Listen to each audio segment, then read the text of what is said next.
तेजस्विनावधीतमस्तु मा विद्विषावहै।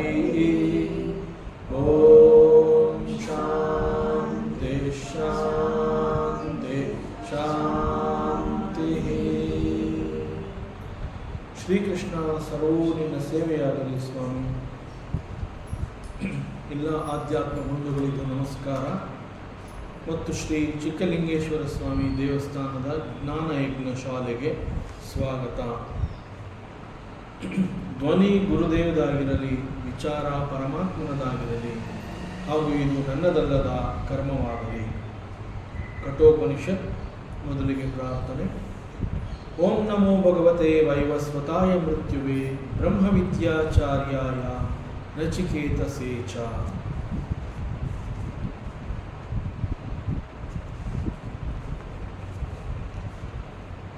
ಆತ್ಮಾನಂ ರತಿನಂ ವಿದ್ಧಿ ಶರೀರಂ ರಥಮೇವ ಚ ಬುದ್ಧಿಂ ತು ಸಾರಥಿಂ ವಿದ್ಧಿ ಮನಃ ಪ್ರಗ್ರಹಮೇವ ಚ.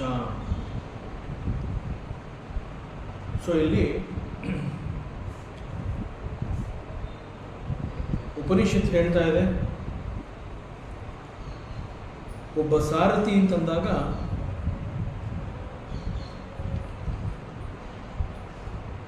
ಸಾರಥಿಯನ್ನು ಇಲ್ಲಿ ಬುದ್ಧಿಗೆ ಹೋಲಿಕೆ ಮಾಡಿ ಹೇಳ್ತಾ ಇರುವಂತಹದ್ದು. ಸೊ ಒಬ್ಬ ಸಾರಥಿ ಅಂತಂದಾಗ ಅವನು he must be very knowledgeable, ಅವನು ಬುದ್ಧಿವಂತನಾಗಿರಬೇಕು. So this is the expectation of the Vedanta. So ಅದರಿಂದ ಒಬ್ಬ ಸಾರಥಿ ಅಂತಂದಾಗ ಇಲ್ಲಿ ವೇದಾಂತದಲ್ಲಿ ಸಾರಥಿಯನ್ನು ಒಂದು ಬುದ್ಧಿಗೆ ಹೋಲಿಕೆ ಮಾಡಿ ಹೇಳ್ತಾ ಇರುವಂತಹದ್ದು. ಬುದ್ಧಿಂತೂ ಸಾರಥ್ಯಂ ವಿದ್ಧಿ.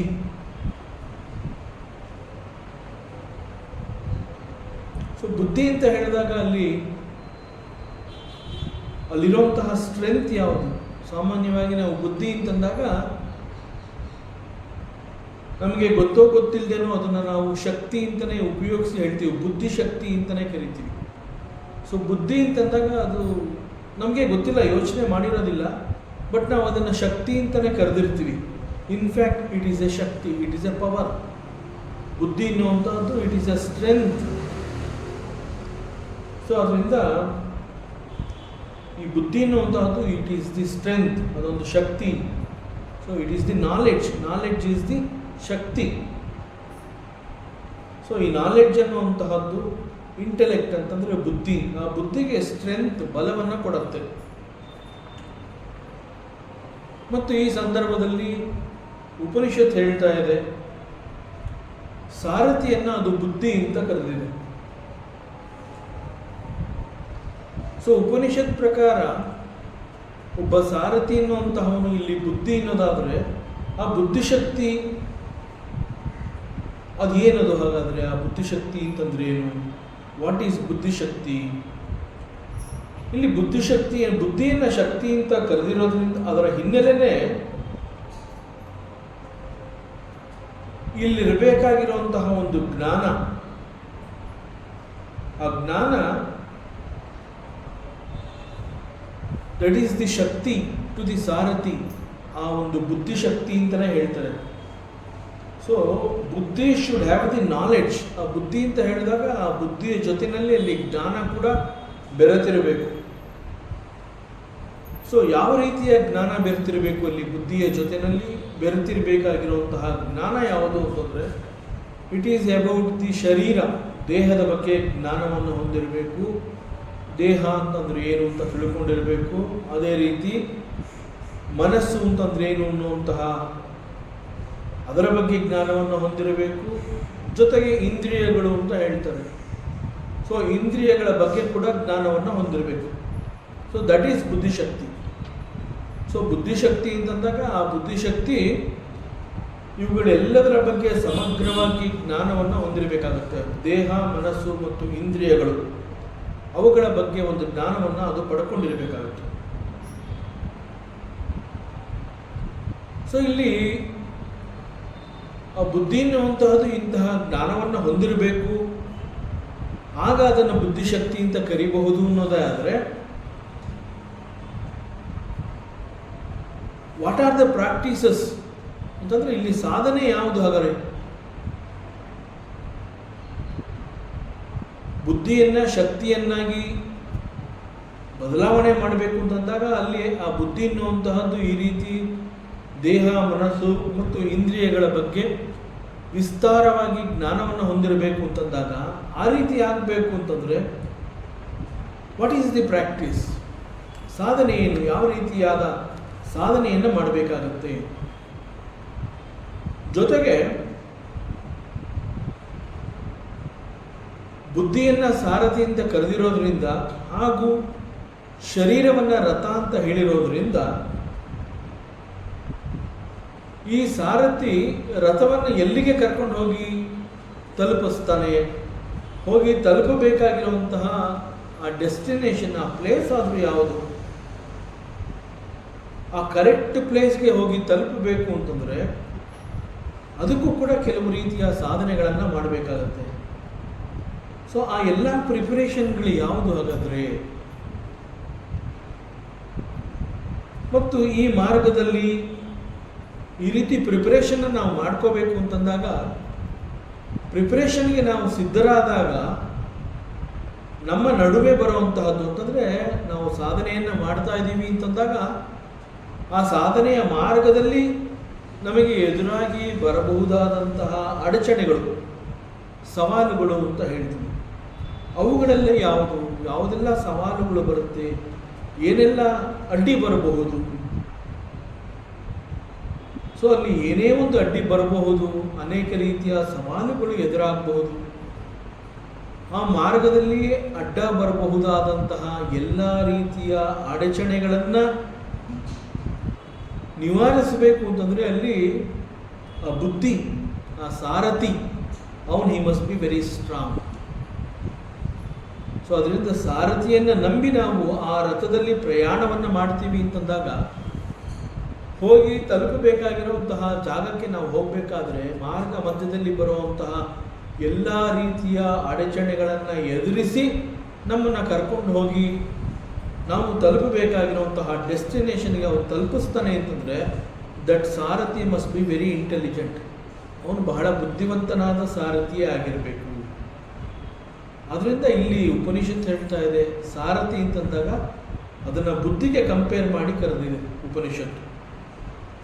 ಸೊ ಬುದ್ಧಿ ಅಂತಂದರೆ it is N embodiment of knowledge ಅಂತಂದರೆ, ಬುದ್ಧಿ ಅಂತಂದರೆ ಸಂಪೂರ್ಣವಾಗಿ ಅಲ್ಲಿ ಆ ಬುದ್ಧಿ ಅಂತಂದರೆ ಸಂಪೂರ್ಣವಾಗಿ ಅಲ್ಲಿ ಜ್ಞಾನವೇ ತುಂಬಿದೆ. ಸೊ ಜ್ಞಾನ ಬೇರೆ ಬುದ್ಧಿ ಬೇರೆ ಅಂತ ಏನಲ್ಲ, ಬುದ್ಧಿ ಜ್ಞಾನ ಅವೆಲ್ಲವೂ ಮಿಲನವಾಗಿದೆ. ಸೊ ಆ ಬುದ್ಧಿ ಯಾವುದೆಲ್ಲ ರೀತಿಯ ಜ್ಞಾನವನ್ನು ಅದು ಹೊಂದಿದೆ ಅಂತಂದರೆ ದೇಹ, ಮನಸ್ಸು, ಇಂದ್ರಿಯಗಳ ಬಗ್ಗೆ ಸಮಗ್ರವಾಗಿ ಬಹಳ ಆಳವಾದ ಜ್ಞಾನವನ್ನು ಅದು ಪಡ್ಕೊಂಡು ಅದನ್ನು ಶಕ್ತಿಯಾಗಿ ತನ್ನಲ್ಲಿ ಇಟ್ಕೊಂಡಿದೆ. ದಟ್ ಈಸ್ ಬುದ್ಧಿಶಕ್ತಿ. ಸೊ ಆ ಬುದ್ಧಿಯಲ್ಲಿ ಅಂತಹ ಶಕ್ತಿ ಇರೋದ್ರಿಂದ ಹಿ ಈಸ್ ಅನ್ ಇಂಟೆಲಿಜೆಂಟ್ ಸಾರಥಿ. ಅವನು ಬುದ್ಧಿವಂತನಾದ ಸಾರಥಿ. ಅವನು ಬುದ್ಧಿವಂತನಾದ ಸಾರಥಿ ಆಗಿರೋದ್ರಿಂದ ರಥವನ್ನು ಸರಿಯಾದ ಮಾರ್ಗದಲ್ಲಿ ಓಡಿಸಿ ನಾವು ತಲುಪಬೇಕಾಗಿರುವಂತಹ ಡೆಸ್ಟಿನೇಷನ್ಗೆ ಯಾವುದೇ ರೀತಿಯ ತೊಂದರೆಗಳು ಆಗದಂತೆ ಸುಲಭವಾಗಿ ಕ್ಷೇಮವಾಗಿ ನಮ್ಮನ್ನ ಕರ್ಕೊಂಡು ಹೋಗಿ ಆ ಜಾಗಕ್ಕೆ ಅವನು ಮುಟ್ಟಿಸ್ತಾನೆ. ಸೊ ಇಂತಹ ಪರಿಣಿತಿ ಹೊಂದಿರ್ತಾನಲ್ಲ, ಈ ರೀತಿ ಎಲ್ಲ ರೀತಿಯ ಬರುವಂತಹ ಸವಾಲುಗಳನ್ನು ಎದುರಿಸುವಂತಹ ಶಕ್ತಿ, ಹೋಗಿ ತಲುಪಬೇಕಾದಂತಹ ಜಾಗಕ್ಕೆ ಸರಿಯಾದ ಸಮಯಕ್ಕೆ ಸರಿಯಾದ ಮಾರ್ಗದಲ್ಲಿ ಕ್ಷೇಮವಾಗಿ ಕರ್ಕೊಂಡು ಹೋಗ್ತಾನಲ್ಲ, ಅಷ್ಟೆಲ್ಲ ಪರಿಣಿತಿಗಳನ್ನು ಹೊಂದಿರ್ತಾನಲ್ಲ, ಅಂತಹವನನ್ನು ಇಲ್ಲಿ ಉಪನಿಷತ್ತು ಎಫಿಷಿಯೆಂಟ್ ಸಾರಥಿ ಅಂತಂದರೆ ಬುದ್ಧಿವಂತನಾದ ಸಾರಥಿ ಈ ರೀತಿ ಕರೆದಿದೆ. ಸೊ ಅವನು ಬುದ್ಧಿವಂತನಾದ ಸಾರಥಿ ಆಗಿರೋದಕ್ಕೆ ಸೋರ್ಸಸ್ ಏನು? ಸೋರ್ಸಸ್ ಅಂತಂದರೆ ಅವನು ಎಲ್ಲಿಂದ ಇಂತಹ ಈ ಪರಿಣಿತಿಗಳನ್ನೆಲ್ಲ ಅವನು ಪಡ್ಕೊಂಡಿದ್ದಾನಲ್ಲ, ಸೊ ಇಂತಹ ಪರಿಣಿತಿಗಳು ಅವನಿಗೆ ಎಲ್ಲಿ ಸಿಕ್ಕಿದ್ವು? What is the source? ಯಾವ ಮೂಲಕ್ಕೆ ಹೋಗಿ ಅವನು ಇವುಗಳನ್ನೆಲ್ಲವನ್ನು ಸಂಪಾದನೆ ಮಾಡ್ದ? ದ ಸೋರ್ಸಸ್ ಅಂತಂದರೆ ಅನೇಕ ರೀತಿಯ ಸೋರ್ಸ್ಗಳಿದೆ. ಅವುಗಳಲ್ಲಿ ಮೊಟ್ಟ ಮೊದಲನೆಯಾಗಿ ನಮ್ಮ ಸ್ಕ್ರಿಪ್ಚರ್ಸ್, ಶಾಸ್ತ್ರ ಗ್ರಂಥಗಳು, ವೇದಾಂತಗಳು, ಉಪನಿಷತ್ತುಗಳು, ಮತ್ತು ಒಬ್ಬ ಗುರು ಇರ್ತಾನೆ, ಅನುಭವಿ ಇರ್ತಾನೆ, ಜ್ಞಾನಿ ಇರ್ತಾನೆ. ಅವರೆಲ್ಲರ ಬಳಿ ಅವನು ಇದ್ದು ಜ್ಞಾನವನ್ನು ಸಂಪಾದನೆ ಮಾಡಿರ್ತಾನೆ. ಜೊತೆಗೆ ತನ್ನದೇ ಹಳೆಯ ನೆನಪುಗಳು ಅಂತಂದರೆ ಅವನು ಕೂಡ ಅನೇಕ ಅನುಭವಗಳನ್ನು ಪಡ್ಕೊಂಡಿರ್ತಾನೆ. ತನ್ನದೇ ಅನುಭವಗಳನ್ನು ಅವನು ಪರಿಶೀಲಿಸಿ ಯಾವುದೆಲ್ಲವನ್ನು ಅವನು ಸರಿ ಮಾಡ್ಕೋಬೇಕೋ ಅವೆಲ್ಲವನ್ನ ಸರಿ ಮಾಡ್ಕೋತಾನೆ. ತನ್ನದೇ ಅನುಭವಗಳ ನೆನಪಿನಿಂದ ಕೂಡ ಅವನು ಅನೇಕಗಳನ್ನು ಕಲಿತಾನೆ. So the job of the intellect ಅಂತಂದರೆ ಬುದ್ಧಿಯ ಮೂಲವಾದ ಕೆಲಸ ಏನು ಅಂತಂದರೆ ಅದು ಜ್ಞಾನವನ್ನು ಸಂಪಾದನೆ ಮಾಡಬೇಕು. It should gain the knowledge. ಯಾಕೆ ಅಂತಂದರೆ ಜ್ಞಾನ that is the real strength. ಜ್ಞಾನ ಅನ್ನುವಂತಹದ್ದು ನಿಜವಾದ ಶಕ್ತಿ. ಅದು especially spiritual knowledge, spiritual journey ಅಂತ ಹೇಳಿದಾಗ, ಆಧ್ಯಾತ್ಮ ಸಾಧನೆ ಅಂತ ಹೇಳಿದಾಗ, ಆಧ್ಯಾತ್ಮ ಸಾಧನೆಗೆ ಬೇಕಾಗಿರುವಂತಹದ್ದೇ ಬುದ್ಧಿಬಲ. So knowledge is the strength is the spiritual journey. So ಎಷ್ಟೆಷ್ಟು ಹೆಚ್ಚು ನಾಲೆಡ್ಜನ್ನು ಹೊಂದಿರ್ತಾನೆ ಅಷ್ಟಷ್ಟು ಸುಲಭವಾಗಿ ಈ ಸಾಧನೆಗಳನ್ನು ಮಾಡಬಹುದು, ಸ್ಪಿರಿಚುವಲ್ ಸಾಧನೆಗಳನ್ನು ಮಾಡಬಹುದು.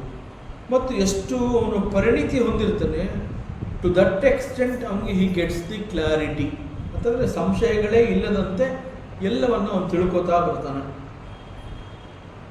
ಸೊ ಒಂದರ್ಥದಲ್ಲಿ ಬುದ್ಧಿ ಅಂತಂದರೆ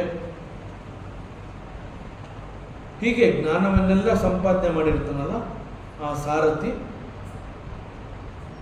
ಒಂದು ವೇಳೆ it is able to take right decision ಅಂತಂದರೆ ಯಾವುದೋ ಒಂದು ಸಂದರ್ಭದಲ್ಲಿ ಆ ಬುದ್ಧಿ ಅಥವಾ ಸಾರಥಿ ಎನ್ನುವಂತಹವನು ಒಂದು ಸರಿಯಾದ ನಿರ್ಧಾರವನ್ನು ತಗೋಬೇಕಾಗುತ್ತೆ. ಸರಿಯಾದ ನಿರ್ಧಾರವನ್ನು ತಗೋಬೇಕಾದ್ರೆ ಆ ಸಾರಥಿ ಜೊತೆ ಇನ್ಯಾರೋ ಇರೋದಿಲ್ಲ ಅವನಿಗೆ ಹೇಳ್ಕೊಡೋದಕ್ಕೆ. ಈಗ ಅರ್ಜುನನಿಗೆ ಅವನ ರಥದಲ್ಲಿ ಪರಮಾತ್ಮ ಶ್ರೀಕೃಷ್ಣ ಇಸ್ ದಿ ಸಾರಥಿ. ಅರ್ಜುನನನ್ನ ಗೈಡ್ ಮಾಡಿದ್ದೆ ಪರಮಾತ್ಮ ಶ್ರೀಕೃಷ್ಣ. ಶ್ರೀಕೃಷ್ಣನನ್ನ ಗೈಡ್ ಮಾಡೋದಕ್ಕೆ ಅಲ್ಲಿ ಇನ್ಯಾರೂ ಇರೋದಿಲ್ಲ. He is the sarathi, he is the intelligent sarathi. So ಅದರಿಂದ ಇಲ್ಲಿ ಜೀವಾತ್ಮ ಆಸ್ ಎ ಟ್ರಾವೆಲರ್, ಒಬ್ಬ ಪ್ರಯಾಣಿಕನಾಗಿ ಆ ಶರೀರ ಅನ್ನುವಂತಹ ರಥದಲ್ಲಿ ಕುಳಿತು ತಾನು ತಲುಪಬೇಕಾಗಿರುವಂತಹ ಡೆಸ್ಟಿನೇಷನ್ ಅಂತಂದರೆ ಹೋಗಿ ಪರಮಾತ್ಮನನ್ನು ತಲುಪುವಂತಹದ್ದು, ಅದು ಒಬ್ಬ ಜೀವಾತ್ಮನ ಉದ್ದೇಶ. ಸೊ ಒಬ್ಬ ಜೀವಾತ್ಮ ನಾನೀಗ ಹೋಗಿ ಪರಮಾತ್ಮನನ್ನು ತಲುಪಬೇಕು ಅಂತ ಹೇಳಿ ಸಾಧನೆಯನ್ನು ಮಾಡ್ತಾ ಇದ್ದೀನಿ ಅಂತಂದಾಗ ಅವನನ್ನು ಕರ್ಕೊಂಡು ಹೋಗಿ ತಲುಪಿಸುವಂತಹದ್ದು ಈ ಸಾರಥಿಯ ಕೆಲಸ ಅಂತಂದರೆ ಬುದ್ಧಿಯ ಕೆಲಸ. ಸೊ ಬುದ್ಧಿ ಇಸ್ ದಿ ಸಾರಥಿ, ದಿಸ್ ಶರೀರ ಇಸ್ ದಿ ರಥ ಆ್ಯಂಡ್ ದಿ ಜೀವಾತ್ಮ ಇಸ್ ದಿ ಟ್ರಾವೆಲರ್. ಆ್ಯಂಡ್ ಅವನು ಜರ್ನಿ ಮಾಡುವಂತಹದ್ದು ಹೋಗಿ ತಲುಪುವಂತಹದ್ದು ಎಲ್ಲಿ ಅಂತಂದರೆ ಪರಮಾತ್ಮನ ಸನ್ನಿಧಾನ. ಸೊ ದಿಸ್ ಈಸ್ ದಿ ಉದ್ದೇಶ ಆಫ್ ದಿ ಜೀವಾತ್ಮ. ಸೊ ಈ ರೀತಿ ಜೀವಾತ್ಮನನ್ನು ಆ ರಥದಲ್ಲಿ ಕೂಡಿಸ್ಕೊಂಡು ಬುದ್ಧಿ ಸಾರಥಿಯಂತೆ ಆ ರಥ ಓಡಿಸ್ಕೊಂಡು ಅವನು ಹೋಗಬೇಕಾದ್ರೆ ಅನೇಕ ಸಂದರ್ಭಗಳಲ್ಲಿ ಅವನು ಕೆಲವು ನಿರ್ಧಾರಗಳನ್ನು ತಗೋಬೇಕಾಗತ್ತೆ. ಆ ನಿರ್ಧಾರಗಳನ್ನು ತಗೋಬೇಕಾದ್ರೆ ಅವನಿಗೆ ಯಾರು ಅಲ್ಲಿ ಸಹಾಯವನ್ನು ಮಾಡ್ತಾರೆ? ಅಲ್ಲಿ ಯಾರೂ ಇರೋದಿಲ್ಲ. ದಟ್ ಈಸ್ ವೈ ಸಾರಥಿ ಅಥವಾ ಬುದ್ಧಿ ಅಂತ ಹೇಳಿದಾಗ ಅವನು ಸಾರಥಿ ಅಂತ ಅನ್ನಿಸ್ಕೊಳ್ಳೋದಕ್ಕೆ ಮುಂಚೆ ಆ ಬುದ್ಧಿ ಅನ್ನುವಂತಹದ್ದು ಸಮಗ್ರವಾಗಿ ದೇಹ, ಮನಸ್ಸು ಮತ್ತು ಇಂದ್ರಿಯ ಅವುಗಳೆಲ್ಲವುಗಳ ಬಗ್ಗೆ ವಿಸ್ತಾರವಾಗಿ ಜ್ಞಾನವನ್ನು ಅವನು ಸಂಪಾದನೆ ಮಾಡಿರಬೇಕು. Then it is very easy for the buddhi to take the right decision.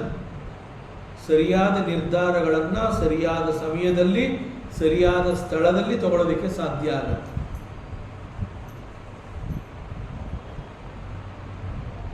ಯಾಕೆಂತಂದರೆ ನಾಲೆಡ್ಜ್ ಅಂತಂದರೆ ಜ್ಞಾನ ಅಂತ ಏನು ಹೇಳ್ತೀವಿ, ದಟ್ ಜ್ಞಾನ is the Shakti, that is the Shakti for the ಬುದ್ಧಿ.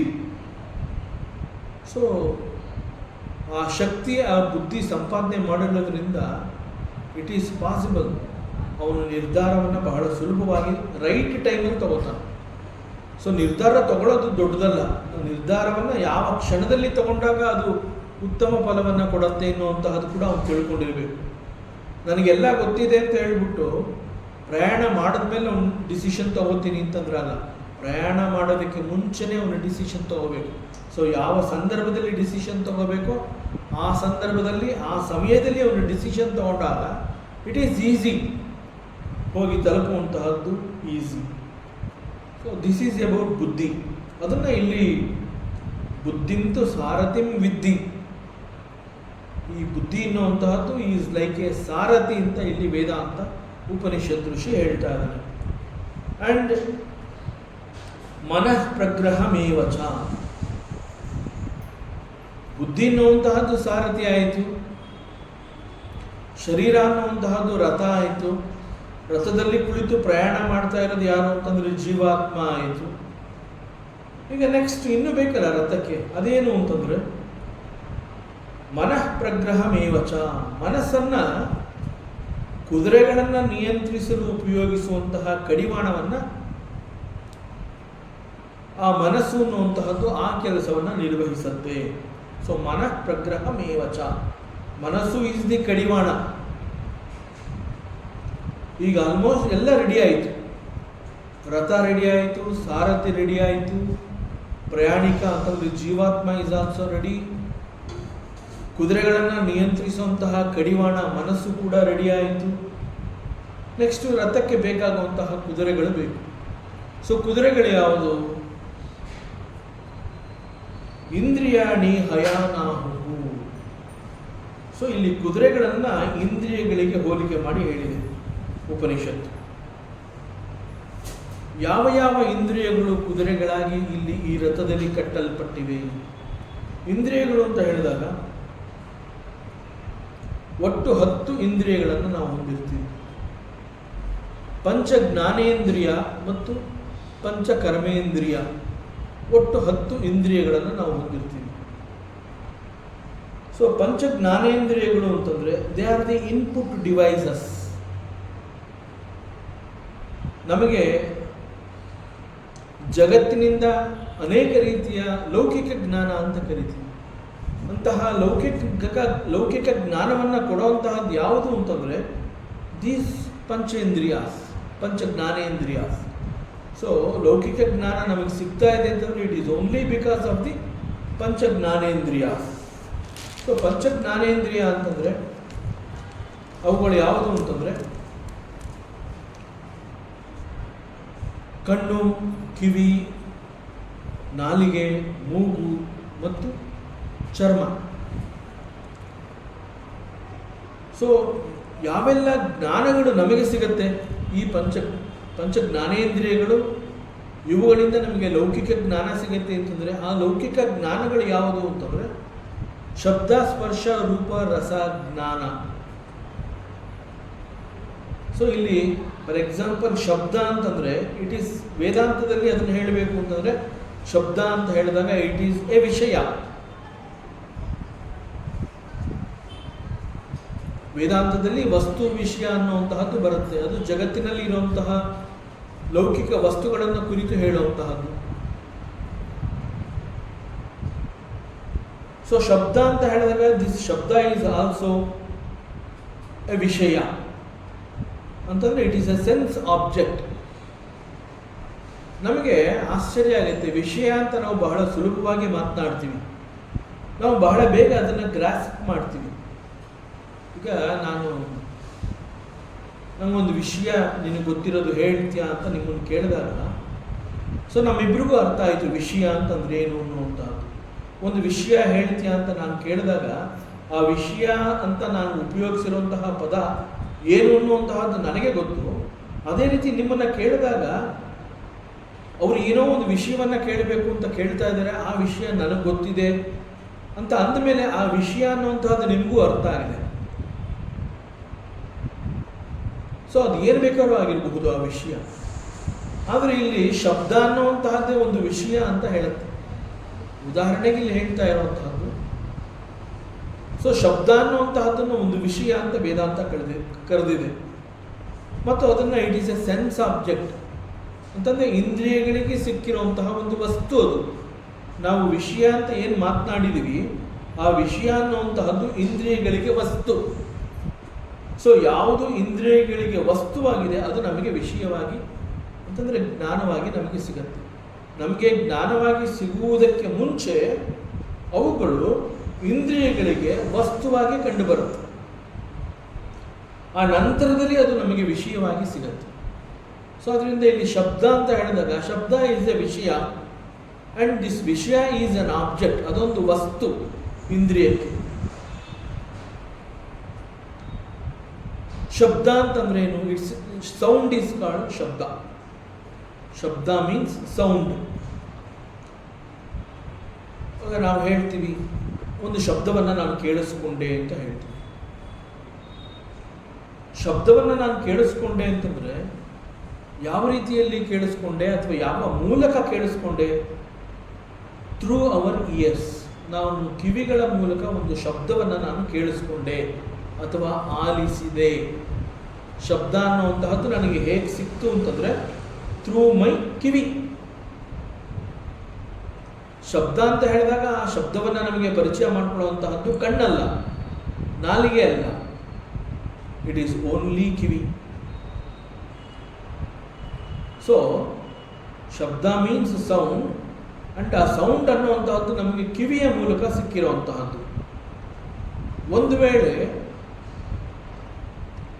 ಕಿವಿಗಳೇ ಇಲ್ಲ ಅಂತಂದರೆ, ಅಥವಾ ಕಿವಿ ಇದೆ, ಆ ಕಿವಿಯಾಗಿ ವರ್ಕ್ ಮಾಡಬೇಕು ಅಂತಂದರೆ ಆ ಕಿವಿನಲ್ಲಿ ಏನು ಒಂದು ಫ್ಯಾಕಲ್ಟಿ ಇರಬೇಕು, that faculty is not working. ಈಗ ಕಿವಿ ಇದೆ, ನೋಡೋದಕ್ಕೆ ಕಾಣಿಸ್ತಾ ಇದೆ,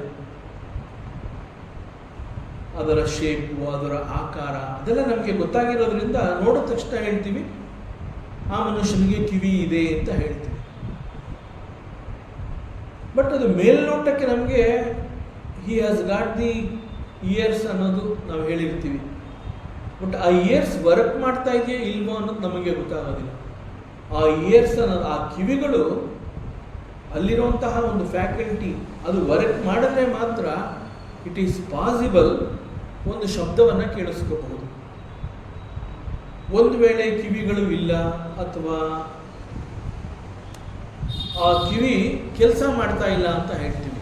ದಟ್ ಮೀನ್ಸ್ ಆ ಕಿವಿ ಏನು ಒಂದು ಫಂಕ್ಷನ್ ಮಾಡಬೇಕಾಗಿತ್ತು ನಮ್ಮ ದೇಹದ ಒಳಗಡೆ ಇತ್ತು, ಒಂದು ಇಂದ್ರಿಯ ಅಂತ ಅನ್ನಿಸ್ಕೊಂಡಿರುವಂತಹ ಕಿವಿ, ಅದರ ಕೆಲಸ ಏನು ಅದನ್ನು ಮಾಡಲಾಗದ ಸ್ಥಿತಿಯಲ್ಲಿ ಅದು ಇದೆ. That means it is not working, it is not functioning.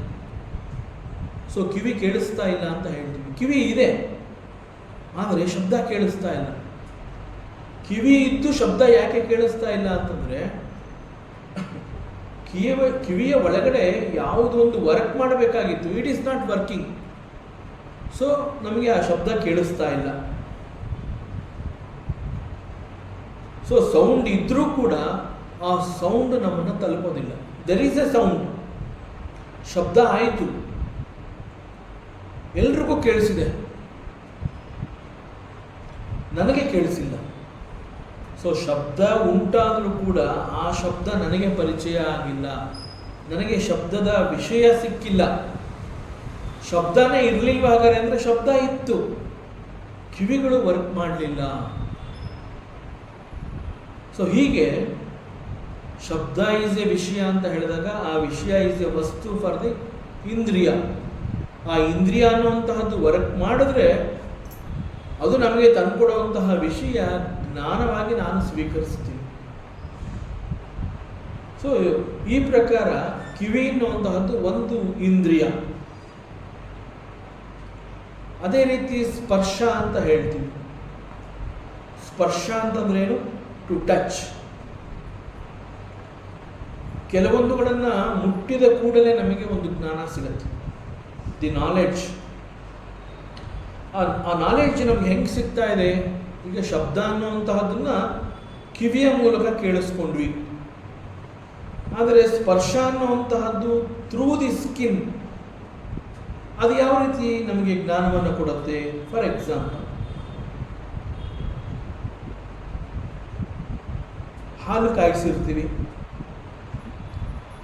ಹಾಲು ಬಿಸಿಯಾಗಿರುತ್ತೆ, ಪಾತ್ರೆನೂ ಬಿಸಿಯಾಗಿರುತ್ತೆ. ಆ ಪಾತ್ರೆನ ನಾವು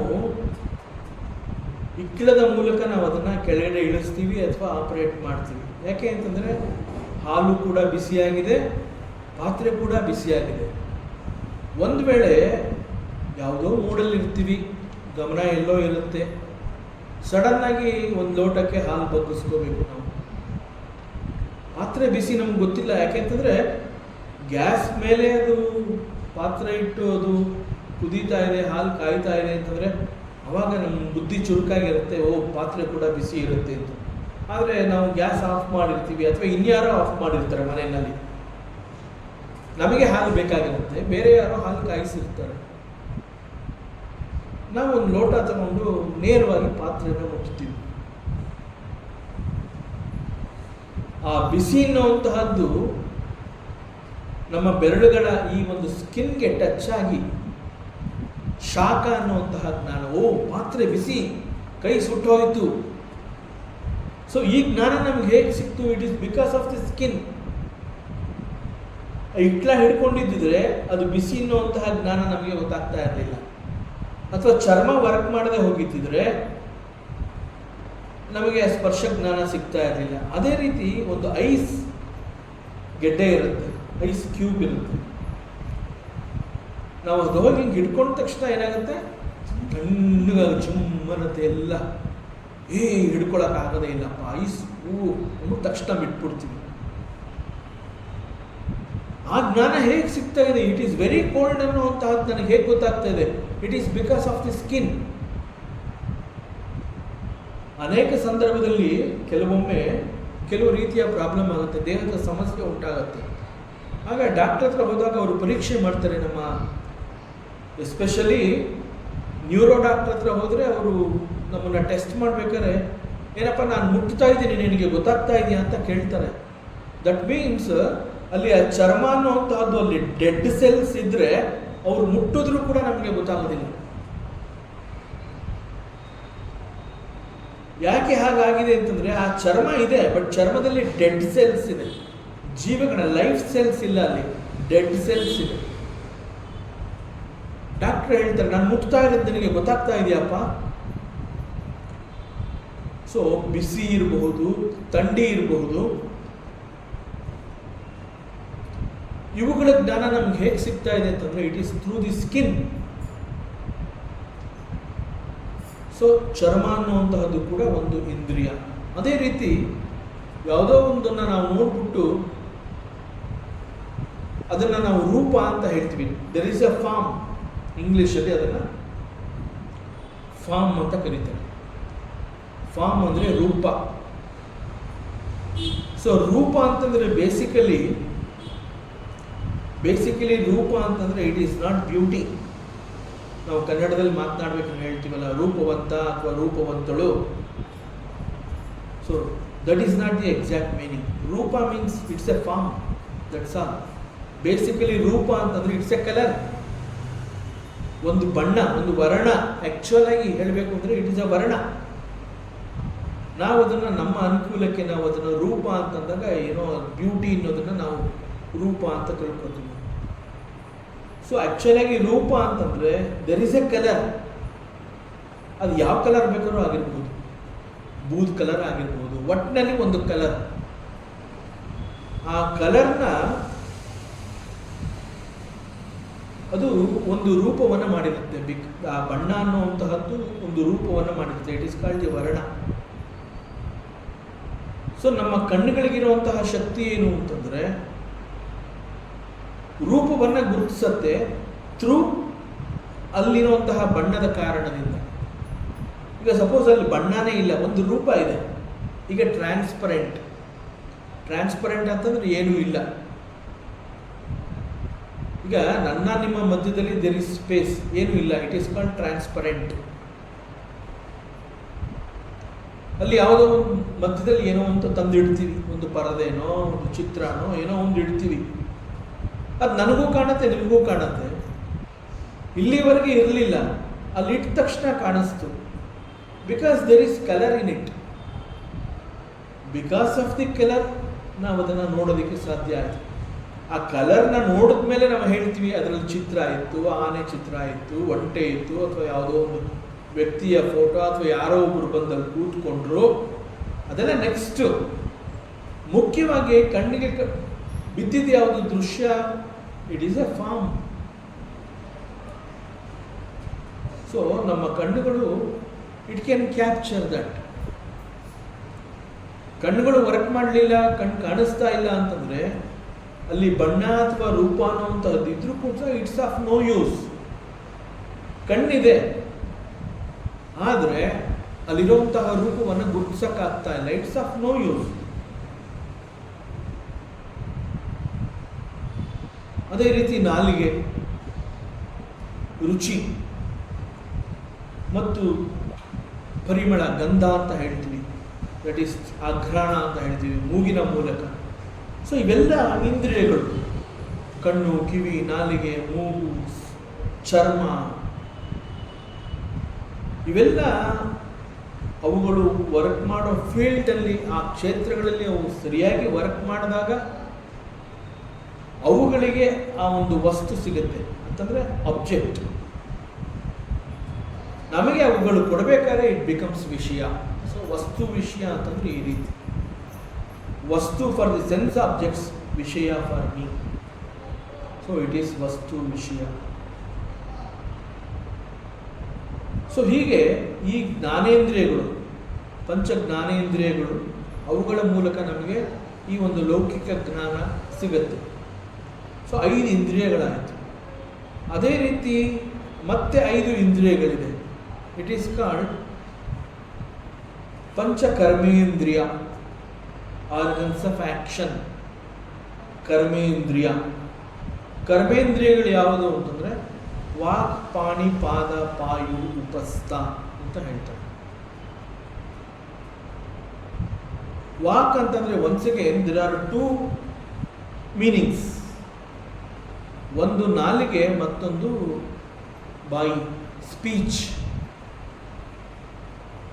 ಬಾಯಿ ಮೂಲಕ ಮಾತನಾಡ್ತೀವಿ, ಸ್ಪೀಚ್. ಸೊ ಇಲ್ಲಿ ನಾಲಿಗೆ ಎನ್ನುವಂತಹದ್ದು ಇಟ್ ಈಸ್ ಬೋತ್ ಜ್ಞಾನೇಂದ್ರಿಯ ಅಂಡ್ ಆಲ್ಸೋ ಕರ್ಮೇಂದ್ರಿಯ. ಜ್ಞಾನೇಂದ್ರಿಯ ಅಂತ ಹೇಳಿದಾಗ ಅದು ನಮಗೆ ರುಚಿಯನ್ನು ಪರಿಚಯ ಮಾಡುತ್ತೆ, ನಾಲಿಗೆ. ಕರ್ಮೇಂದ್ರಿಯ ಅಂತ ಹೇಳಿದಾಗ ದ ನಾಲಿಗೆ it speaks. So speech is A ಕರ್ಮ. ಕರ್ಮ ಅಂತಂದರೆ ಕೇವಲ ದೇಹ ಮತ್ತು ಮನಸ್ಸನ್ನು ಉಪಯೋಗಿಸ್ಕೊಂಡು ಕೆಲಸವನ್ನು ಮಾಡ್ತೀವಿ, ಅದನ್ನು ಕರ್ಮ ಅಂತ ಕರಿತೀವಿ. ಸ್ಪೀಚ್ ಅಂತ ಹೇಳಿದಾಗ ಅದು ಹೇಗೆ ಕರ್ಮ ಆಗುತ್ತೆ? ಫಾರ್ ಎಕ್ಸಾಂಪಲ್, ಯಾವುದೋ ಒಂದು ವಿಚಾರವನ್ನು ಇದನ್ನ ನೀನು ಮಾಡಿಕೊಡು ಅಂತ ನೀವು ನನಗೆ ಹೇಳಿದಾಗ ನೀವು ಹೇಳಿದ್ರಿಂದ ನಾನು ಮಾಡಿದ್ದೆ. ಸೊ ಸ್ಪೀಚ್ಗೆ ಆ ಶಕ್ತಿ ಇದೆ. ಸೊ ನಾಲಿಗೆ is tongue. It is both ಜ್ಞಾನೇಂದ್ರಿಯ ಅಂಡ್ ಕರ್ಮೇಂದ್ರಿಯ. ಪಾಣಿ, ಪಾಣಿ ಅಂತಂದರೆ ಕೈಗಳು. ಕೈಗಳಿಂದ ಮಾಡುವಂತಹ ಕರ್ಮಗಳು ಅಂತಂದರೆ to hold something, to grasp something, and we use the hands for giving and receiving, giving and taking. So ಕೈಗಳಿಂದ ಇಂತಹ ಕರ್ಮವನ್ನು ಮಾಡ್ತೀವಿ. ಇನ್ನು ಪಾದ, ಪಾದ ಅಂತಂದರೆ ಕಾಲುಗಳು. ಬೇಸಿಕಲಿ ಕಾಲುಗಳು ಅಂತ ಹೇಳಿದಾಗ ಇಟ್ ಈಸ್ ಚಲನ, ಮೂಮೆಂಟ್.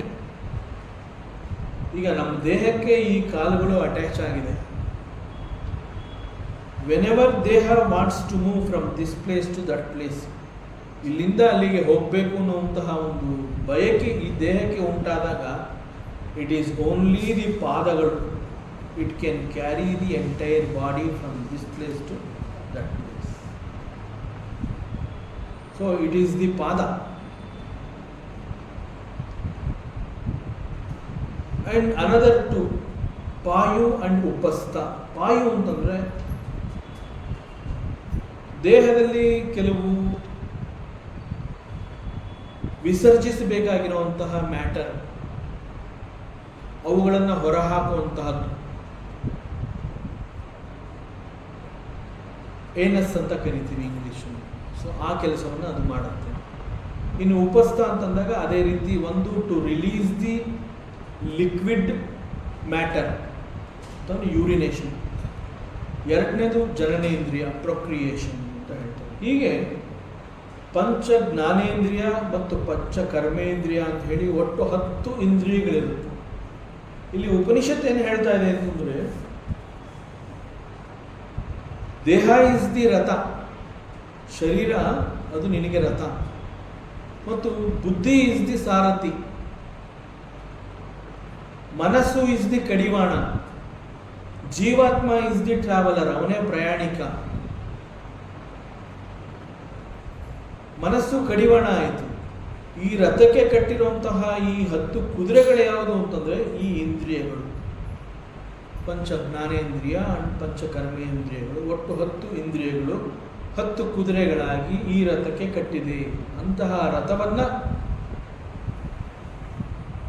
ಸರಿಯಾದ ಮಾರ್ಗದಲ್ಲಿ ಓಡಿಸುವಂತಹವನು ಯಾರು ಅಂತಂದರೆ ಬುದ್ಧಿ. He is the sarathi, is the intelligent sarathi. ಹೇಗೆ ಓಡಿಸ್ತಾನೆ ಅಂತಂದರೆ ಆ ಕುದುರೆಗಳಿಗೆ ಕಟ್ಟಿರುವಂತಹ ಕಡಿವಾಣ, ಅವುಗಳನ್ನು ಅವನು ಹಿಡ್ಕೊಂಡಿರೋದ್ರಿಂದ ಆ ಕುದುರೆಗಳನ್ನು ಯಾವ ರೀತಿ ಓಡಿಸ್ಬೇಕು ಆ ರೀತಿ ಅವನು ಓಡಿಸ್ತಾನೆ. ಆ ಕಡಿವಾಣ ಯಾವುದು ಅಂತಂದರೆ ದಟ್ ಈಸ್ ದಿ ಮೈಂಡ್. ಮನಸ್ಸು ಈಸ್ ದಿ ಕಡಿವಾಣ. ಹೀಗೆ ರಥದಲ್ಲಿ ಇಂತಹ 10 ಕುದುರೆಗಳನ್ನು ಕಟ್ಟಿರುವಂತಹದ್ದು. ಇಂದ್ರಿಯಾಣಿ ಹಯಾನಾಹು. ಈಗ ಎವ್ರಿಥಿಂಗ್ ಈಸ್ ರೆಡಿ. ಒಂದು ರಥ ಅಂತ ಹೇಳಿದಾಗ ಅಲ್ಲಿ ಬೇಕಾಗಿರುವಂಥದ್ದು ಅಷ್ಟು ರೆಡಿ ಆಯಿತು. ಸಾರಥಿ ರೆಡಿ, ಟ್ರಾವೆಲರ್ ರೆಡಿ, ಕಡಿವಾಣ ರೆಡಿ, ಕುದುರೆಗಳು ರೆಡಿ, ಎವ್ರಿಥಿಂಗ್ ಈಸ್ ರೆಡಿ. ಈಗ ರಥ ಹ್ಯಾಸ್ ಟು ಮೂವ್. ವಿಷಯಾಂಸ್ತೇಷು ಗೋಚರಾನ್. ರಥಕ್ಕೆ ಕಟ್ಟಿರುವಂತಹ ಈ 10 ಕುದುರೆಗಳು ಕೂಡ they have to run in the path. ಒಂದು ಮಾರ್ಗದಲ್ಲಿ ಅವು ಸಂಚಾರವನ್ನು ಮಾಡಬೇಕಾಗುತ್ತೆ, ಸಂಚರಿಸಬೇಕು ಈ ರಥ. ಸೊ ಕುದುರೆಗಳು ಓಡಬೇಕು ಅಂತಂದರೆ ಕುದುರೆಗಳು ಓಡೋದಕ್ಕೆ ಒಂದು ಮಾರ್ಗ ಬೇಕಲ್ಲ, ಪಥ. ಕುದುರೆಗಳು ಓಡೋದಕ್ಕೆ ಸೊ ಒಂದು ಮಾರ್ಗ ಬೇಕು. ಆ ಮಾರ್ಗಗಳು ಯಾವುದು?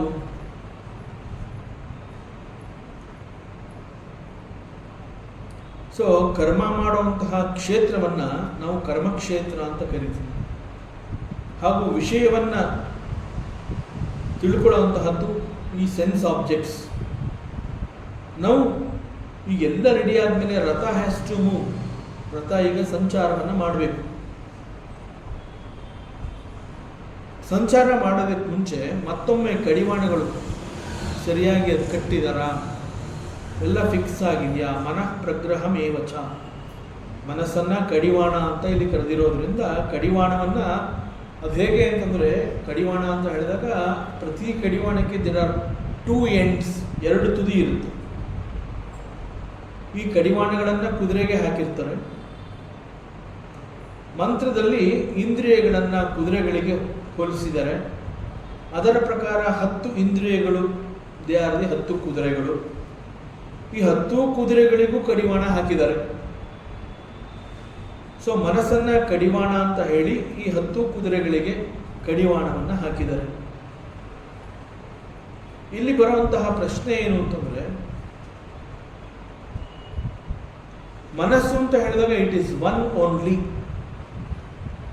ಮನಸ್ಸು ಅಂತ ಹೇಳಿದಾಗ ಓನ್ಲಿ ಒನ್ ಮೈಂಡ್.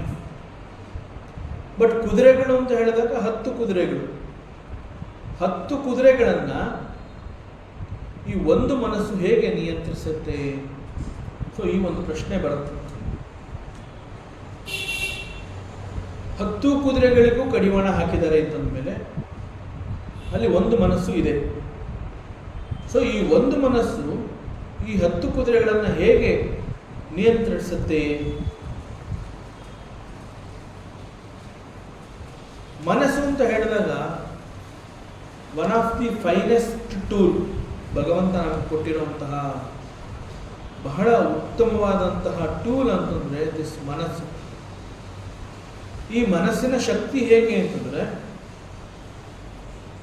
ಇದು ಒಟ್ಟಿಗೆ 10 ದಿಕ್ಕುಗಳಲ್ಲಿ ಕೆಲಸ ಮಾಡುತ್ತೆ. 10 ಕ್ಷೇತ್ರಗಳಲ್ಲಿ ಕೆಲಸವನ್ನು ಬಹಳ ಸುಲಭವಾಗಿ ನಿರ್ವಹಿಸುವಂತಹ ಶಕ್ತಿಯನ್ನು ಮನಸ್ಸು ಹೊಂದಿರುತ್ತೆ.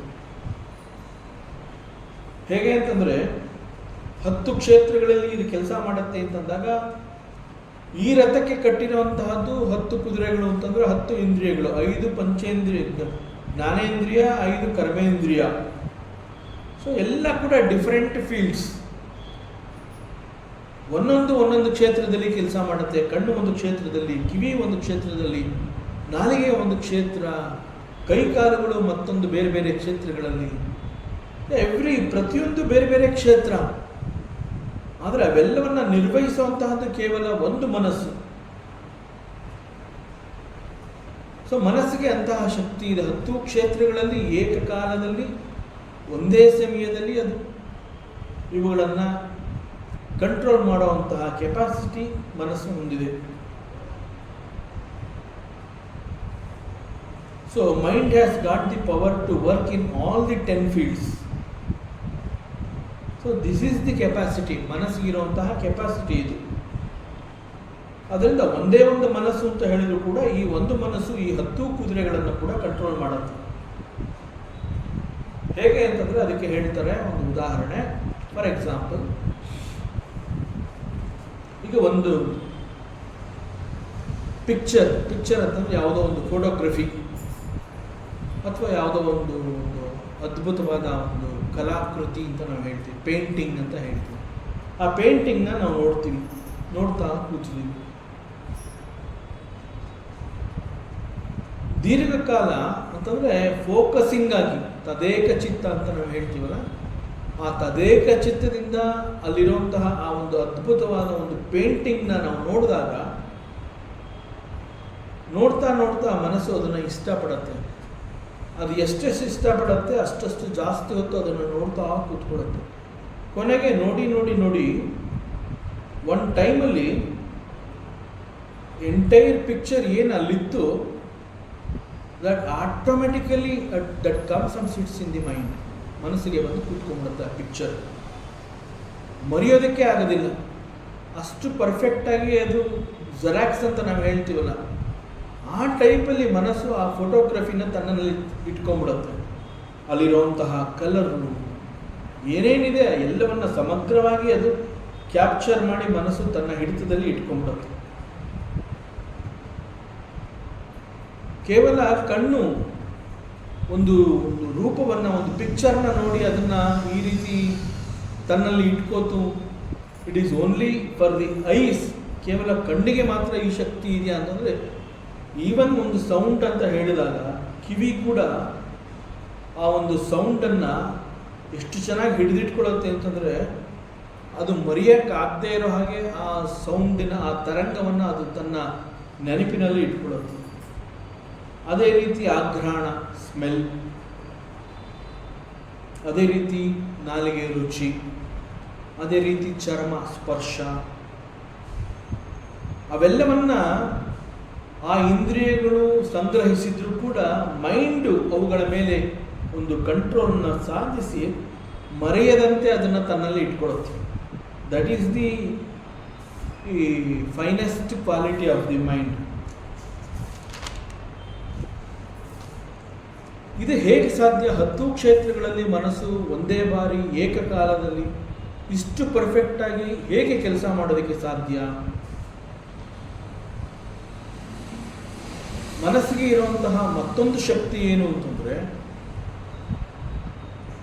ಒಂದು ಶಕ್ತಿ it can work in so many areas. ಅದರ ಜೊತೆಗೆ ಮನಸ್ಸಿಗೆ ಒಂದು ವಿಶೇಷವಾದ ಶಕ್ತಿ ಇದೆ. ಆ ವಿಶೇಷವಾದ ಶಕ್ತಿ ಯಾವುದು ಅಂತಂದರೆ ದಿ ಪವರ್ ಆಫ್ ಇಮ್ಯಾಜಿನೇಷನ್, ಕಲ್ಪನೆ.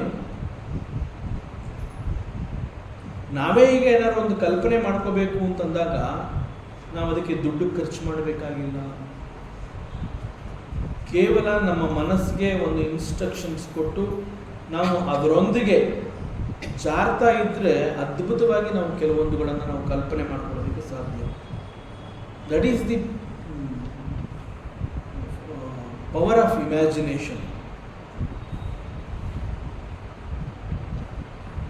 ಸೆನ್ಸ್ ಆಬ್ಜೆಕ್ಟ್ಸ್ ಅಂತಂದರೆ ವಸ್ತುಗಳು ಅಂತ ನಾವೇನು ಹೇಳ್ತೀವಿ, ಜಗತ್ತಿನ ವಸ್ತುಗಳು, ಲೌಕಿಕ ವಸ್ತುಗಳು. ಮನಸ್ಸಿಗೆ ಇಂತಹ ಒಂದು ಕೆಪಾಸಿಟಿ ಇರೋದ್ರಿಂದ ಈ ಲೌಕಿಕ ವಸ್ತುಗಳೆಲ್ಲ ಬಂದು ಮನಸ್ಸಿನ ಎದುರುಗಡೆ ನಿಂತ್ಕೊಂಡ್ರೆ ಮಾತ್ರ ಮನಸ್ಸು ಇವುಗಳನ್ನು ಕ್ಯಾಪ್ಚರ್ ಮಾಡತ್ತೆ ಎನ್ನುವಂತಹದ್ದೇನಿಲ್ಲ. ಅವುಗಳು ಬರಲೇಬೇಕಾಗಿಲ್ಲ. ಲೌಕಿಕ ವಸ್ತುಗಳು ಯಾವುದೂ ಕೂಡ ಮನಸ್ಸಿನ ಬಳಿಗೆ ಬರಲೇಬೇಕಾಗಿಲ್ಲ. ನಮಗೆ 10 ಇಂದ್ರಿಯಗಳಿದೆ ಅಂತಂದ್ಮೇಲೆ 10 ಮನಸ್ಸು ಬೇಕಿಲ್ಲ, ಒಂದು ಮನಸ್ಸು ಸಾಕು. ಇರುವ ಒಂದೇ ಮನಸ್ಸು ಎಲ್ಲವನ್ನ ನಿರ್ವಹಿಸುವಂತಹ ಒಂದು ಶಕ್ತಿಯನ್ನು ಹೊಂದಿದೆ. So the one mind with 10 different perceptions. So ಕುದುರೆಗೆ ಹಾಕಿರುವಂತಹ ಕಡಿವಾಣಗಳ ರಚನೆ ಹೇಗಿದೆ ಅಂತಂದ್ರೆ, ಕಡಿವಾಣ ಅಂತ ಹೇಳಿದಾಗ ನಮಗೆ ಗೊತ್ತಾಗಬೇಕು, ಅದಕ್ಕೆ 2 ತುದಿಗಳಿದೆ. ಪ್ರತಿ ಕಡಿವಾಣ ಲಗಾಮು ಅಂತ ಹೇಳ್ತೀವಿ ನಾವು, ಆಡು ಭಾಷೆನಲ್ಲಿ ಅದನ್ನು ಲಗಾಮು ಅಂತ ಕರಿತೀವಿ. ಸೊ ಆ ಲಗಾಮು ಹೇಗಿರುತ್ತೆ ಅಂತಂದರೆ, ಆ 2 ತುದಿ ಇದೆ, ಹಗ್ಗದ ಥರ. ಅದು ಒಂದು ತುದಿಯನ್ನು ಕುದುರೆಗೆ ಕಟ್ಟಿರ್ತಾರೆ, ಮತ್ತೊಂದು ತುದಿಯನ್ನು ಸಾರಥಿಯ ಕೈಗೆ ಸಿಕ್ಕಿರುತ್ತದೆ. So it is held by the sarathi. So ಒಂದು ತುದಿ ಕುದುರೆಗೆ ಕಟ್ಟಿರ್ತಾರೆ, ಮತ್ತೊಂದು ತುದಿ ಅದು ಸಾರಥಿಗೆ ಸಿಗೋ ಹಾಗೆ ಇರುತ್ತೆ. ಸೊ ಇಲ್ಲಿ 10 ಕುದುರೆಗಳಿದೆ. 10 ಕುದುರೆಗಳಿಗೂ ಸಪರೇಟಾಗಿ 10 ಕಡಿವಾಣಗಳಿದೆ. 10 ಕಡಿವಾಣಗಳು ಮುಂದುಗಡೆ 10 ಕುದುರೆಗಳಿಗೆ ಅಳವಡಿಸಿದ ನಂತರದಲ್ಲಿ 10 ಕುದುರೆಗಳ ಮತ್ತೊಂದು ತುದಿ, ಆ 10 ತುದಿಗಳು ಕೂಡ ಇಟ್ ಈಸ್ ವಿತ್ ದಿ ಸಾರಥಿ, ಅವನ ಕೈನಲ್ಲಿರುತ್ತೆ. ಸೊ ಎಲ್ಲ ಕಡಿವಾಣಗಳ ಒಂದು ತುದಿ ಕುದುರೆಗೆ ಕಟ್ಟಿದ್ರೆ ಅದರ ಮತ್ತೊಂದು ತುದಿ ಸಾರಥಿಯ ಕೈನಲ್ಲಿರುತ್ತೆ. ಸೊ ಸಾರಥಿಯ ಕೈನಲ್ಲಿ ಈ 10 ಕುದುರೆಗಳ ಕಡಿವಾಣ ಇರೋದ್ರಿಂದ ಸಾರಥಿ ಕಂಟ್ರೋಲ್ಸ್ ದಿ ರಥ ವಿಚ್ ಇಸ್ ಬುದ್ಧಿಶಕ್ತಿ. ಲೆಟ್ ಅಸ್ ಇಮ್ಯಾಜಿನ್, ಕುದುರೆಗಳಿಗೆ ಕಡಿವಾಣ ಹಾಕಿದೆ, ಆ ಕುದುರೆಗಳನ್ನು ರಥಕ್ಕೆ ಕಟ್ಟಿದ್ದಾರೆ. ಆದರೆ ಅಲ್ಲಿ ಸಾರಥಿ ಇಲ್ಲ, ದರ್ ಈಸ್ ನೋ ಸಾರಥಿ. ಕೇವಲ ಒಬ್ಬ ಪ್ರಯಾಣಿಕ ಕೂತಿದ್ದಾನೆ. ಕುದುರೆಗಳು ಹೋಗಬೇಕಾಗಿರುವಂತಹ ಮಾರ್ಗ ಈಸ್ ರೆಡಿ. ಕುದುರೆಗಳನ್ನು ಕಟ್ಟಿಯಾಗಿದೆ, ಕುದುರೆಗಳು ಮಾರ್ಗವನ್ನು ನೋಡಿದೆ, ನಾಗಾಲೋಟದಲ್ಲಿ ಓಡ್ತಾ ಇದೆ.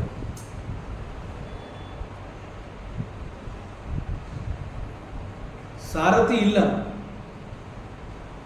ಅದ್ಭುತವಾದಂತಹ ಮಾರ್ಗಗಳು ಕುದುರೆ ಕಣ್ಣಿಗೆ ಕಾಣ್ತಾ ಇದೆ. ಕುದುರೆ ಕಣ್ಬಿಟ್ರೆ ಎದುರುಗಡೆ ಅದ್ಭುತವಾದ ರಸ್ತೆ, ಮಾರ್ಗ. ಕಂಟ್ರೋಲ್ ಮಾಡಬೇಕಾಗಿರುವಂತಹ ಸಾರಥಿ is not there in the ratha. So ಯಾವ ಕುದುರೆಗಳಿಗೂ ಕೂಡ ಲಗಾಮಿ ಎಳೀತಾ ಇದ್ದಾನೆ ಅನ್ನುವ ಅನುಭವವೇ ಇಲ್ಲ. ಕಣ್ಣೆದುರಿಗೆ ಸ್ವಚ್ಛಂದವಾದಂತಹ ಪಾತ್, ಮಾರ್ಗ. ನಾಗಾಲೋಟದಲ್ಲಿ ಓಡ್ತಾ ಇದೆ ಕುದುರೆಗಳು. ದೇರ್ ಈಸ್ ನೋ ಸಾರಥಿ. ಒಳಗೆ ಕೂತಿರುವಂತಹ ಆ ಪ್ರಯಾಣಿಕನ ಪರಿಸ್ಥಿತಿ ಹೇಗಿರಬಹುದು? ಇಟ್ ಈಸ್ ಎಕ್ಸಾಕ್ಟ್ಲಿ ನಮ್ಮ 10 ಇಂದ್ರಿಯಗಳು ಹೊರ ಪ್ರಪಂಚದಲ್ಲಿ ನಾಗಾಲೋಟದಲ್ಲಿ ಆ ವಸ್ತುಗಳ ಹಿಂದೆ ಓಡ್ತಾ ಇದೆ. ಮನಸ್ಸು is not having the control over these sense organs. ಮನಸ್ಸು ಬಿಟ್ಬಿಟ್ಟಿದೆ. ಇಂದ್ರಿಯಗಳು ಓಡ್ತಾ ಇದೆ ಜಗತ್ತನ್ನು ನೋಡ್ಬಿಟ್ಟು. ಆ ಇಂದ್ರಿಯಗಳು ಹೇಗೆ ರಚನೆ ಆಗಿದೆ ಅಂತಂದ್ರೆ, ಜಗತ್ತನ್ನು ನೋಡಿದ ತಕ್ಷಣ ಹಿಂತಿರುಗಿ ನೋಡದೆ ಮುಂದೆ ಒಂದೇ ಸಮ ಓಡುವಂತಹದ್ದು. ಯಾಕೆ ಅಂತಂದ್ರೆ ಜಗತ್ತಿನಲ್ಲಿರುವಂತಹ ವಸ್ತು ವಿಷಯಗಳು ಅಷ್ಟೊಂದು ಆಕರ್ಷಣೀಯ. ಇನ್ನು ಹೇಳೋರಿಲ್ಲ, ಕೇಳೋರಿಲ್ಲ, ಕಂಟ್ರೋಲೇ ಇಲ್ವಲ್ಲ. ಕಂಟ್ರೋಲ್ ಮಾಡಬೇಕಾಗಿರುವಂತಹ ಮನಸ್ಸು is not there with the jeevatma. ಜೀವಾತ್ಮನ 10 ಇಂದ್ರಿಯಗಳು ಹೊರ ಜಗತ್ತಿನಲ್ಲಿ ನಾಗಾಲೋಟದಲ್ಲಿ ಓಡ್ತಾ ಇದೆ. ಕಂಟ್ರೋಲ್ ಮಾಡಬೇಕಾಗಿರುವಂತಹ mind it is absent. What is the condition of the jeevatma? ಏನು ಮಾಡೋಕ್ಕಾಗೋದಿಲ್ಲ. ಅವನೇನು ಮಾಡ್ತಾನೆ ಆಗ ಜೀವಾತ್ಮ? ಆ ಇಂದ್ರಿಯಗಳು ಎಲ್ಲಿ ಓಡುತ್ತೋ ಅದ್ರ ಹಿಂದೆ ಮನಸ್ಸು ಕೂಡ ಓಡೋ ಹಾಗೆ ಮಾಡಿಬಿಡ್ತಾನೆ. ಆಗ ಮನಸ್ಸು ಏನು ಹೇಳುತ್ತೆ, ಇಂದ್ರಿಯಗಳೇನು ಹೇಳುತ್ತೆ, he will listen to it. ಆಮೇಲೆ ಯಾಕೆ ಹಿಂಗಾಯಿತು ಗೊತ್ತಿಲ್ಲ, ಕಂಟ್ರೋಲ್ ಮಾಡಬೇಕಾಗಿರುವಂತಹ ಮನಸ್ಸು ಕಂಟ್ರೋಲ್ ಮಾಡಲಿಲ್ಲ. This is the condition of the ಜೀವಾತ್ಮ. ಅಲ್ಲಿ ಅದಕ್ಕೆ ಉಪನಿಷತ್ತು ಏನು ಹೇಳುತ್ತೆ ಅಂತಂದರೆ, ಬುದ್ಧಿವಂತನಾದ ಸಾರಥಿ ನಿನ್ನ ಜೊತೆ ಇರಬೇಕು. ಅದಕ್ಕೆ ಬುದ್ಧಿಯನ್ನು ಸಾರಥಿ ಅಂತ ಹೇಳಿದೆ, ಬೇರೆ ಇನ್ಯಾರನ್ನೂ ಸಾರಥಿ ಅಂತ ಹೇಳಿಲ್ಲ ಉಪನಿಷತ್ತು. ಬೇರೆ ಯಾರಿಗೂ ಈ ಅವಕಾಶ ಕೊಡಲಿಲ್ಲ, ನೀನು ಸಾರಥಿ ಆಗು ಅಂತ ಹೇಳ್ತಾ ಇಲ್ಲ ಉಪನಿಷತ್ತು. ಉಪನಿಷತ್ತು ಹೇಳಿರುವಂತಹದ್ದು ಬುದ್ಧಿ, ಯು ಆರ್ ದಿ ಸಾರಥಿ. ಮನಸ್ಸನ್ನ ನೀನು ಕುದುರೆಗಳನ್ನು ಓಡಿಸೋ ಲಗಾಮ್ನ ಹಿಡ್ಕೋಬೇಕು, ನೀನು ಕಡಿವಾಣ. ನೀನು ಮನಸ್ಸಿಗೆ ಹೇಳಿದೆ, ಯು ಬಿಕಮ್ ದಿ ಕಡಿವಾಣ. ಆ ಕಡಿವಾಣಗಳ ಒಂದು ತುದಿ ಸಾರಥಿಯ ಕೈನಲ್ಲಿದೆ. ಸೊ ಸಾರಥಿ ಕುದುರೆಯನ್ನು, ರಥವನ್ನು ಅಚ್ಚುಕಟ್ಟಾಗಿ ಓಡಿಸ್ತಾನೆ. ಅವನು ಎಡಕ್ಕೆ ತಿರುಗಿಸ್ಬೇಕು ಅಂತಂದಾಗ ಕುದುರೆಗೆ ಆ ಸೂಚನೆ ಕೊಡ್ತಾನೆ, ಎಡಕ್ಕೆ ತಿರುಗುತ್ತೆ, ನಿಲ್ಲು ಅಂದಾಗ ನಿಲ್ಲತ್ತೆ. ಹೊಸಗಡೆ ಪಕ್ಕ ಕಂಟ್ರೋಲ್. ಸೊ ನಮ್ಮ ಇಂದ್ರಿಯಗಳು ಹೊರ ಜಗತ್ತಿನಲ್ಲಿ ನಾಗಾಲೋಟದಲ್ಲಿ ಓಡ್ತಾ ಇದ್ದಾಗ, ಮನಸ್ಸು ಅನ್ನುವಂತಹದ್ದು ಇಲ್ಲದೆ ಇದ್ದಾಗ, ಆ ಲಗಾಮ್ ಇಲ್ಲದೆ ಇದ್ದಾಗ ಬುದ್ಧಿ ಏನು ಮಾಡೋಕ್ಕಾಗದೇ ಇಲ್ಲ. ಸೊ ಕುದುರೆಯನ್ನು ಫಾಲೋ ಮಾಡಿಕೊಂಡು ಈ ಲಗಾಮ್ಗಳು ಹೋಗುತ್ತೆ. ಇಟ್ ಈಸ್ ಎಕ್ಸಾಕ್ಟ್ಲಿ ಇಂದ್ರಿಯಗಳನ್ನು ಮನಸ್ಸು ಫಾಲೋ ಮಾಡ್ಕೊಂಡು ಹೋಗುತ್ತೆ. ಆದರೆ ಸಾರಥಿ ಇದ್ದಾನೆ ಅಂತಂದಾಗ ಲಗಾಮ್ಗಳು ದೇ ಫಾಲೋ ದಿ ಸಾರಥಿ. ಯಾಕೆಂದರೆ ಕೈನಲ್ಲಿ ಹಿಡಿದಿರ್ತಾನೆ. ಬರೀ ಲಗಾಮ್ಗಳಲ್ಲ, ಕುದುರೆಗಳು ಕೂಡ ಸಾರಥಿಯ ಹಿಂದೆ ಅವನು ಹೇಳಿದಂಗೆ ಕೇಳಬೇಕು. That is the power of the sarathi. That is how he controls ಸಾರಥಿ.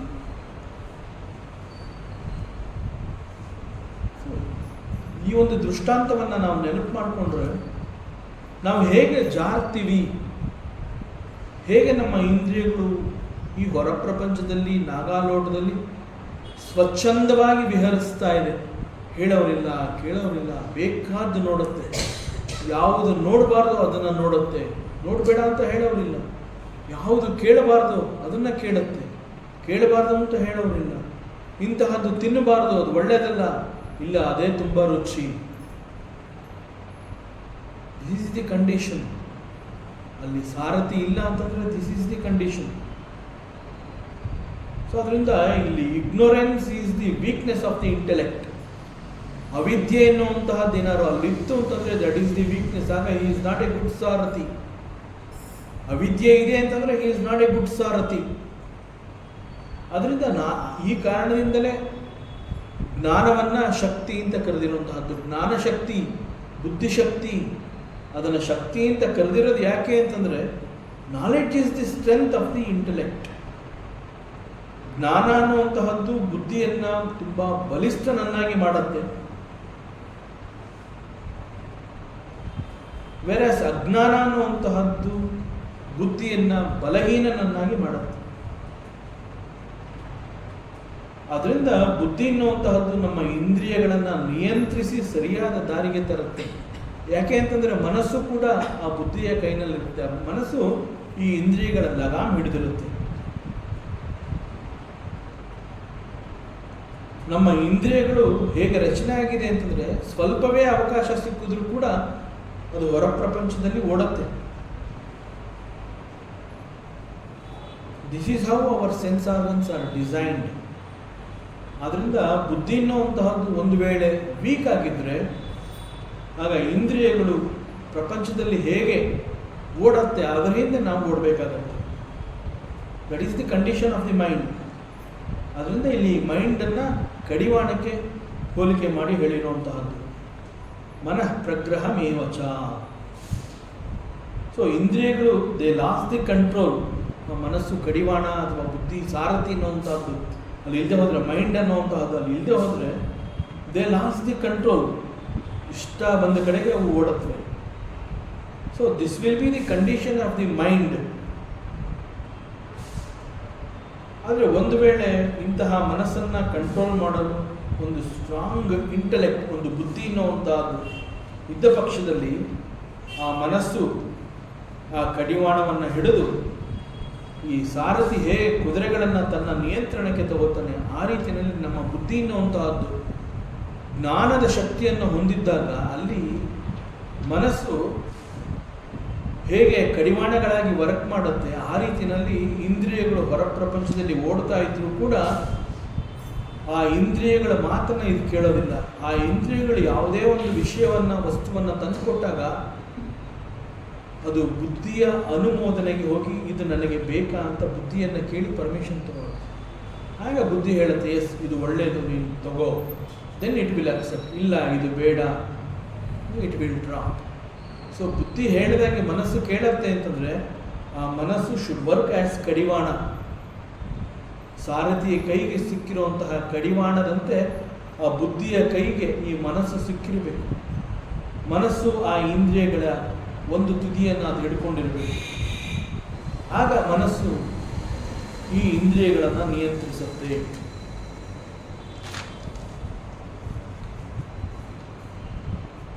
ಇಲ್ಲಿ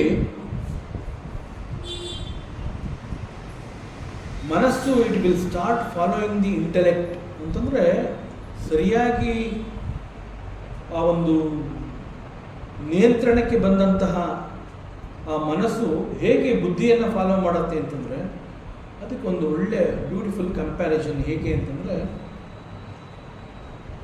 ನಮ್ಮ ಬುದ್ಧಿ ಮತ್ತು ಇಂದ್ರಿಯ ಹಾಗೂ ಮನಸ್ಸು ಅವುಗಳ ನಡುವೆ ಇರುವಂತಹ ಒಂದು ಸಂಬಂಧವನ್ನು ನಾವು ಅರ್ಥ ಮಾಡ್ಕೋಬೇಕು. ಈಗ ನಮ್ಮದೇ ಒಂದು ಕುಟುಂಬ, ನಮ್ಮ ಒಂದು ಫ್ಯಾಮಿಲಿ ಅಂತ ನಾವೇನು ಹೇಳ್ತೀವಿ, ಒಂದು ಫ್ಯಾಮಿಲಿ ಅಂತ ಹೇಳಿದಾಗ ಒಂದು ಕುಟುಂಬದಲ್ಲಿ ಸಪೋಸ್ ಇಟ್ ಇಸ್ ಸಂಪ್ರದಾಯಬದ್ಧ ಕುಟುಂಬ ಅಂತ ಹೇಳಿದಾಗ, ಸಾಮಾನ್ಯವಾಗಿ ಸಂಪ್ರದಾಯಬದ್ಧ ಕುಟುಂಬ ಅಂತ ಹೇಳಿದಾಗ ಅಲ್ಲಿ ಮನೆಯ ಯಜಮಾನ, ಅವನು he takes the decision. So he is called the buddhi, he works as ಬುದ್ಧಿ. ಮನಸ್ಸು ಅನ್ನುವಂತಹದ್ದು ಇಂದ್ರಿಯಗಳನ್ನು ಕಂಟ್ರೋಲ್ ಮಾಡುವಂತಹ ಕಡಿವಾಣಗಳು ಅಂತಂದಾಗ, ಮನೆಯಲ್ಲಿ ಒಬ್ಬಳು ತಾಯಿ ಆ ರೀತಿ ಮನಸ್ಸಿನಂತೆ ಆ ಒಂದು ಕುಟುಂಬದಲ್ಲಿ ರಕ್ಷಣೆಯನ್ನು ಕೊಡ್ತಾಳೆ. ತನ್ನ ಮಕ್ಕಳುಗಳು ಎಲ್ಲಿ ಹೋಗ್ತಾ ಇದ್ದಾರೆ, ಎಲ್ಲಿ ಬರ್ತಾ ಇದ್ದಾರೆ, ಅವುಗಳ ಮೇಲೆ ಒಂದು ನಿಗಾ ಇಡುವಂತಹದ್ದು ಯಾರು ಅಂತಂದರೆ ಇಟ್ ಈಸ್ ದಿ ಮೈಂಡ್, ಅಂತಂದರೆ ಮದರ್. ಇನ್ ದಿ ಫ್ಯಾಮಿಲಿ ಒಬ್ಬಳು ತಾಯಿ ತನ್ನ ಮಕ್ಕಳುಗಳು ಏನು ಮಾಡ್ತಾ ಇದ್ದಾರೆ, ಹೇಗಿದ್ದಾರೆ, ಅವರುಗಳ ಬಗ್ಗೆ ನಿಗಾ ವಹಿಸುವಂತಹದ್ದು ತಾಯಿ. ಆ್ಯಂಡ್ ದಿಸ್ ತಾಯಿ, the mother, she reports this to the ಯಜಮಾನ, ಮನೆಯ ಯಜಮಾನ. ಸೊ ಯಾವುದೇ ಒಂದು ಡಿಸಿಷನ್ ತಗೋಬೇಕು ಅಂತಂದಾಗ ಆ ಒಂದು ಡಿಸಿಷನ್ ತಗೊಳ್ಳುವಂತಹ ಅಥಾರಿಟಿ ಮನೆಯ ಯಜಮಾನನಾಗಿರ್ತಾನೆ. ಮತ್ತು ಆ ಯಜಮಾನ ಸುಲಭವಾಗಿ ಒಂದು ನಿರ್ಧಾರ, ಡಿಸಿಷನ್ ತಗೋಬೇಕು ಅಂತಂದಾಗ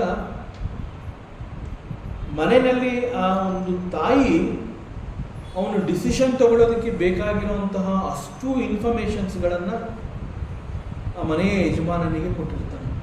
ಸೊ ಒಂದು ಮನೆ ಅಂತ ಹೇಳಿದಾಗ ಇಲ್ಲಿ ಮಕ್ಕಳುಗಳು ದೇ ಆರ್ ದಿ ಇಂದ್ರಿಯ, ಆ್ಯಂಡ್ ಮದರ್ ಇಸ್ ದಿ ಕಡಿವಾಣ, ಆ್ಯಂಡ್ ಮನೆಯ ಯಜಮಾನ ಇಸ್ ದಿ ಇಂಟೆಲೆಕ್ಟ್. ಆಗ ದ ಫ್ಯಾಮಿಲಿ ಈಸ್ ಫ್ಯಾಂಟಾಸ್ಟಿಕ್. ಆ ಒಂದು ಕುಟುಂಬ ಅದ್ಭುತವಾಗಿ ಜೀವನವನ್ನು ಮಾಡುತ್ತೆ, ಬದುಕನ್ನು ಕಂಡುಕೊಳ್ಳುತ್ತೆ. ಯಾಕೆ ಅಂತಂದರೆ ಅಲ್ಲಿ ಆ ಬುದ್ಧಿ, ಮನಸ್ಸು, ಆ ಇಂದ್ರಿಯಗಳು ಅವುಗಳೆಲ್ಲದರ ಮಧ್ಯೆ ಒಂದು ಉತ್ತಮವಾದ ಸಂಬಂಧ ಅಂತಂದರೆ ಒಂದು understanding. Because of the very clear understanding between the ಮನೆಯ ಯಜಮಾನ, ಕುಟುಂಬದ ಹೆಣ್ಣು ಮತ್ತು ಚಿಲ್ಡ್ರನ್, ಮಕ್ಕಳು, ಇವುಗಳೆಲ್ಲರ ನಡುವೆ ಒಂದು ಉತ್ತಮವಾದ ಬಾಂಧವ್ಯ, ಒಂದು understanding. It's all because the mind is controlling the senses ಅಂತ ಹೇಳೋ ಹಾಗೆ ಇಲ್ಲಿ ತಾಯಿಯಾದವಳು ಆ ಮಕ್ಕಳುಗಳಿಗೆ ಬೇಕು ಬೇಡ ಅವೆಲ್ಲವನ್ನು ರಿಪೋರ್ಟ್ ಮಾಡೋದು ಟು ದಿ ಮನೆಯ ಯಜಮಾನ. So he is the provider.